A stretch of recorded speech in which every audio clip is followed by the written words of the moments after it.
வணக்கம். இந்த பாட்டு மூலமா நம்ம தமிழும், ஆங்கிலமும் படிக்கலாம். முதல்ல இந்த பாட்டுல வந்த வார்த்தைகள கமெண்ட் பாக்ஸ்ல எழுதுங்க. அல்லது ஒரு பேப்பர்ல எழுதி வச்சுக்கோங்க. ஏமாற்றக்கூடாது.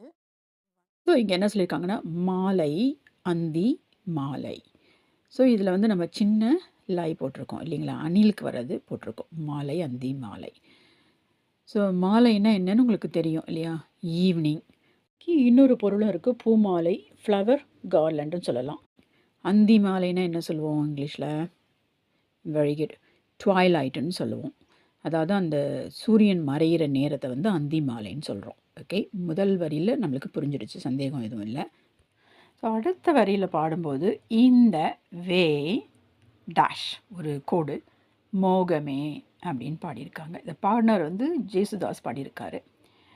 ஸோ இந்த இடத்துல எனக்கு என்ன வார்த்தை சொல்றாங்கன்னு புரியல. உங்களுக்கு புரியுதுங்களா? ஓகே. இந்த வார்த்தைய பார்க்கறதுக்கு முன்னாடி கீழ எழுதுங்க. என்ன வந்திருக்கும் அப்படின்னு சொல்லிட்டு. ஸோ இந்த வேலை இதுக்கு பார்த்தீங்கன்னா, எதுகை மோனைக்க சரியா வருது. அந்தி மாலை இந்த வேலை. ஆனா, முதல் தரம் பாடும்போது இந்த வேலைன்னு சொன்ன மாரி இருக்கு. 2வது தரம் பாடும்போது, திரு ஜேசுதாஸ் அவர்கள் பாடும்போது, இந்த இது 2த்துக்கும் நடுவுல இருக்கு. வேலையும் சொல்லல, வேலையும் சொல்லல. ஸோ என்ன பொறுத்தவரைக்கும் இதுதான் சரியா இருக்கும்னு நான் நெனைக்கிறேன். ஏன்னா, இந்த வேலைன்னா ஹி இஸ் ரிஃபரிங் இத வந்து ரெஃபர் பண்றாங்க. இந்த ஈவினிங் டைம்க்கு ரெஃபர் பண்றாரு. இசைஞானி ஐயா.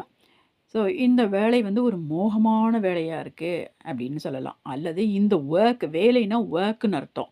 வேலைன்னா வந்து சாயந்திர நேரம், காலை நேரம், மாலை நேரம் சொல்றோம் இல்லையா? அது இந்த வேலை. காலை வேலை. ஸோ அப்போ இந்த வொர்க்கு மோகமான வொர்க்கா? அப்படின்னா என்ன? அந்த இரவு சாயந்திர நேரத்தில பண்ற வொர்க் வந்து மோகமான வொர்க்காக்கா? என்ன சொல்றாங்கன்றது எனக்கு புரியல. ஸோ நீங்க சொல்லுங்க. நான் இந்த வேலை மோகமான வேலை. இந்த ஈவினிங் டைம்ன்றது மோகமானதுன்னு நான் நினைக்கிறேன். சரிங்களா? ஸோ ஈவினிங் ட்வைலைட்ன்னு சொல்லிட்டோம். ஸோ இந்தன்றது திஸ் சொல்லலாம். வேலைன்றது வொர்க் சொல்லலாம். வேலைன்றது இந்த டைமு. மோகமேன்றதுக்கு என்ன சொல்லுவீங்க இங்கிலீஷ்ல?